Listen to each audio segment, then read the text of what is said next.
अस्सलामुअलैकुम एवरीवन। आज आपके साथ सर्दियों की एक बहुत ही स्पेशल रेसिपी शेयर करने लगी हूँ जो कि फुल ऑफ न्यूट्रिएंट्स तो है ही, लेकिन इसके साथ साथ सबसे स्पेशल बात ये कि बहुत बहुत टेस्टी है। तो इस रेसिपी को कैसे बनाना है यहाँ पर देखें। सबसे पहले हम नट्स ले लेते हैं।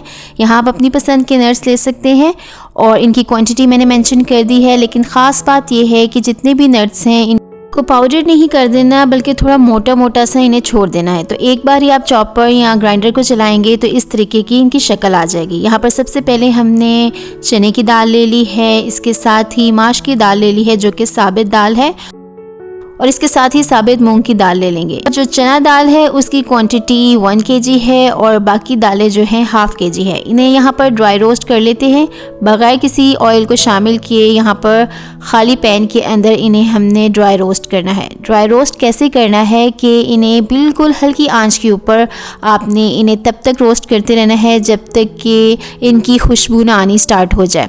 बहुत प्यारी सी दाल की अपनी खुशबू आनी शुरू हो जाएगी तो आपको आइडिया हो जाएगा कि जो दाल है वो ड्राई रोस्ट हो चुकी है। इन्हें ठंडा करने के बाद आप आटे की चक्की से इनका फाइन सा पाउडर बनवा लें। ये बात ख्याल रहे कि आपने इनका बहुत फाइन सा पाउडर बनवाना है, क्योंकि ये ग्राइंडर में या घर में चॉपर पर आप इसे बिल्कुल भी पीस नहीं सकते। तो इसलिए उनको ज़रूर मेंशन करिएगा कि इसका बिल्कुल फाइन पाउडर होना चाहिए, और उसके बावजूद आप घर लाने के बाद इसे छान लीजिएगा ताकि अगर कोई इसमें मोटा दाना हो तो वो सेपरेट हो जाए। और इस तरीके से इसका पाउडर हमारे पास आ गया है।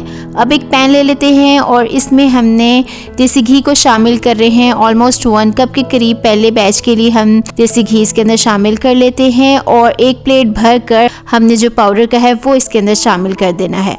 और अब आता है इस रेसिपी का सबसे इम्पॉर्टेंट पॉइंट। वो क्या है कि आपने इसको कैसे भूनना है। घी के अंदर भूनते हुए आपने इस बात का ख्याल रखना है कि फ्लेम बिल्कुल लो होनी चाहिए, बिल्कुल दम जितनी इसकी फ्लेम होनी चाहिए, और इसके अंदर आपने कंटिन्यूसली चम्मच को चलाते जाना है।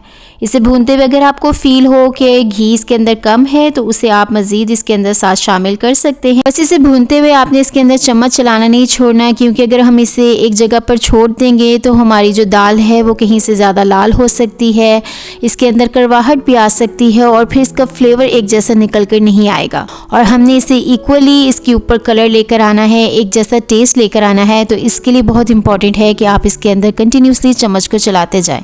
अब यहाँ पर मैं आपको बताती चलूँ कि हमारी दाल जब भुन जाएगी तो उसकी भी कुछ टिप्स हैं कि जिससे आपको आइडिया हो जाएगा कि दाल हमारी बनकर रेडी हो गई है। वो ऐसे कि जैसे आपने स्टार्टिंग में देखा जब हम इसके अंदर चम्मच चला रहे थे तो हमें फोर्सफुली चम्मच को चलाना पड़ रहा था।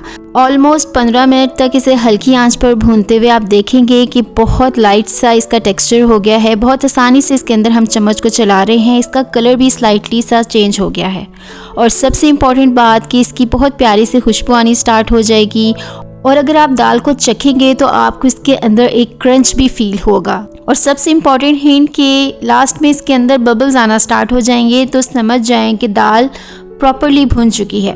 दाल को भुनने के बाद हमने नट्स और चीनी को इसी पतीले में शामिल नहीं करना, बल्कि उसके लिए अलग से एक पतीला ले लेंगे, एक पैन ले लेंगे, और उसके अंदर हमने ½ नट्स की क्वांटिटी को और ½ चीनी को शामिल कर देना है। तकरीबन 1 किलो चीनी इस रेसिपी के अंदर हमने शामिल की है। इसके अलावा आप इसे अपने टेस्ट के अकॉर्डिंग यहाँ पर इसे टेस्ट कर लीजिएगा। अगर आपको कम लगे या ज़्यादा लगे तो आप उस हिसाब से इसके अंदर शामिल कर दें। सब चीज़ों को यहाँ पर मिक्स कर लिया है पहले बैच को, और अब सेकेंड बैच के अंदर हमने घी की क्वांटिटी को ज़्यादा किया था क्योंकि पहला मिक्सचर हमारा थोड़ा सा ड्राई था।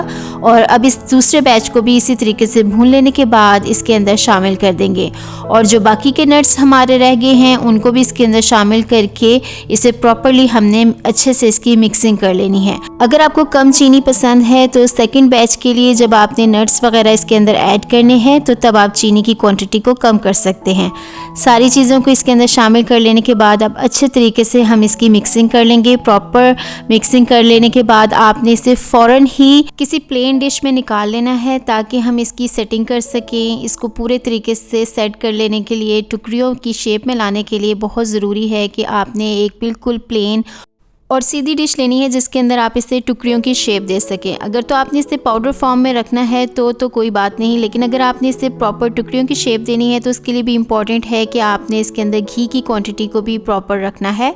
और उसको हम कैसे चेक कर सकते हैं कि इस तरीके से जब हम चम्मच को इसके अंदर लगाएंगे और इस तरीके से मारेंगे तो घी जो है वो थोड़ा थोड़ा सा ऊपर आना स्टार्ट होगा, हल्का हल्का सा घी ऊपर आएगा और इससे हमें आइडिया हो जाएगा कि टुकड़ियों की एक शेप प्रॉपर आ जाएगी। इस तरीके से हमने एक प्लेन डिश के अंदर सारे मिक्सचर को सेट कर लेना है और फिर हमने इसको टैप करना है। ये भी बहुत इंपॉर्टेंट स्टेप है क्योंकि इसको इस तरीके से टैप करने से ही ऑयल पूरा ऊपर आ जाएगा और जब ऑयल ऊपर आ जाए तो आप समझ जाएं कि अब आपने इसको प्रॉपर्ली इसके अंदर सेट कर दिया है, क्योंकि जब चम्मच की मदद से आपने इसको प्रेस करके देखा था तब भी इतना ऑयल इस तरीके से ऊपर नहीं आता जितना इस तरीके से टैप करने पर आएगा। अब इस पॉइंट पर आपने इसको इसी तरीके के लिए ओवरनाइट छोड़ दें और सेकेंड डे आप इसको पीसेस में कट कर लें। बहुत आसानी के साथ आप इस तरीके से नाइफ़ की मदद से इसको शेप दे लें और इन्हें निकाल कर इन्हें एयर टाइट जार में रखें और खूब इंजॉय करें। आपकी फैमिली इसका एक पीस लेने के बाद अपने हाथ रोक नहीं पाएगी। ट्रस्ट मी, बहुत टेस्टी, बहुत इंटरेस्टिंग और बहुत ही न्यूट्रिशियस ये रेसिपी है। इसे ज़रूर ट्राई करें और अपनी सर्दियों को इंजॉय करें। मिलेंगे नई रेसिपी के साथ, तब तक अपना ख्याल रखें। अल्लाह हाफिज़।